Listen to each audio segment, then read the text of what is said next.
Good morning. This is John from the Springs Mennonite Church. Good to be with you today. Here we are at the end of the first week of May, and pretty soon we'll have a delightful weekend ahead and looking forward to new things coming up here in the spring. I'd like to share a passage with you this morning to finish up this week's devotionals from the book of Lamentations. Looking today at chapter 5 and verse 19. And here's what it says. Lord, you remain the same forever.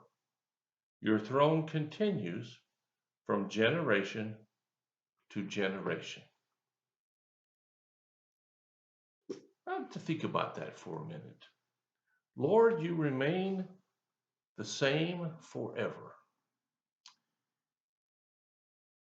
You continue from generation to generation. There aren't many things that last that long. We have some ruins from ancient days. Mayans, Greeks, Romans, Chinese, Egyptians. Some of them go back pretty far, but they're just ruins. The heyday of those things are long gone. Even in more today's terms, look at the trees. I live in a house that began as a field. The previous owner planted a lot of trees, a lot of other things too. And some of the trees have begun to,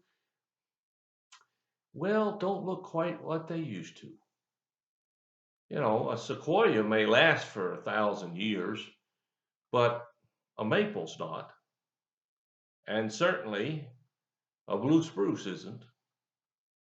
And I've got some really fine trees in my yard, but I got to cut some of them down because their usefulness, their longevity, it's just getting near the end.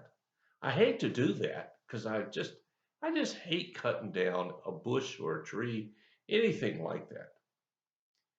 But I have to because its usefulness is gone. And there are a lot of things in life like that. I had to get rid of a car I really, really liked. Now, I suppose if I had had enough money and had the expertise, I could have kept it forever and put it in a garage and kept it shiny. And there are a few people who do that, but I'm not like that. I even have a few old tools. I only have one old tool that I use much because the others are, they're just old.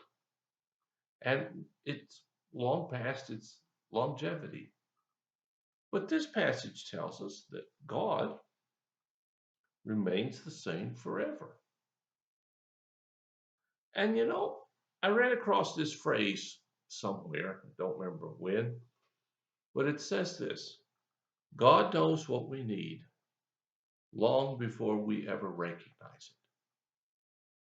You see, the God who made this universe, who made you and me, for a purpose, by the way, we're not just accidents in this world of strange coincidences. God who made us knows what our longevity is and what we need as we go along in this journey of life. We don't have to worry about whether God is still there. We have to think about whether we're still there. And I don't mean physically. I mean emotionally and intellectually and in a trusting way. Are we still walking closely to God as we go along through life? The statistics show that less and less numbers of people go to church. Less and less in our society identify as a member of a house of worship. Heck, here where I live, where, quote, everybody's a Christian, I bet you half of the people in this little town, never go to church. Shucks, I told someone the other day that if we could find a way to reach half of all the people around us, maybe a 3 mile radius, 5 mile radius, who don't go to church, we wouldn't have enough seats. You see, we change, but God doesn't. He's always there. That's what I like about this. He knows what we need, even before we know that we need it. See, he's always looking ahead. Why? Because he's there forever. For him, ahead doesn't really mean anything. He doesn't need reminders about what's going to happen in the future. That's all part of his time frame. When we have an issue or problem or difficulty, we look at it from the perspective of right now. But God doesn't. He sees it as part of a continuing history of things happening. And so he knows that what's happening now will affect what's happening 20 years from now. And he knows what's best. Oh, we get frustrated. I get frustrated. I'm sure you do. Because I want to know, when is this thing going to end that's causing me hassles?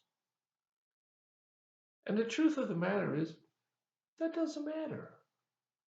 What matters is, are we keeping our trust and faith in this God who is around forever, who remains forever, whose throne lasts from generation to generation to generation? This God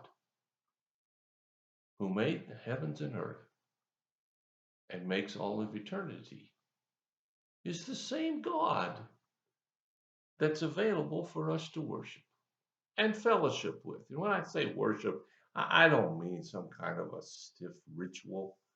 I mean to walk hand in hand with, to be best friends with. I'm going to talk uh, shortly about prayer. And there's this really, really neat song about how God always hears our prayers. And he does. Now, he doesn't always answer them the way that maybe we want him to, but he always hears them, and he always answers them, and he always answers based on what's in the best interest of us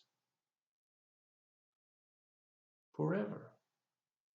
You see, Lamentations really nails it on the head. He says, God, you are forever and ever. Your throne continues from generation to generation. That's a comforting thought, I think, wherever we are in life.